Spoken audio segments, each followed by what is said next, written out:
broad perception of the culture on a campus are important. So how do we promote a culture with high expectations for studying and where first-year students are actually practicing positive study habits?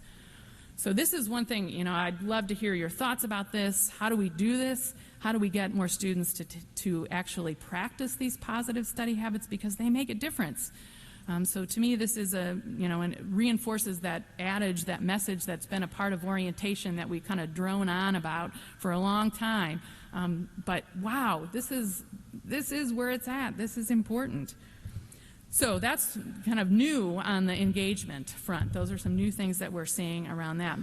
Some of the other things that I just want to mention from the engagement front that you've probably maybe been monitoring or maybe have heard a little bit about is the high impact practices work. This has also been part of the NESI agenda since 2007, and really I would say that it's not even our agenda anymore. It's really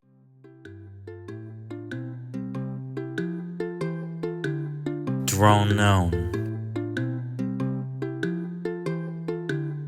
droʊn.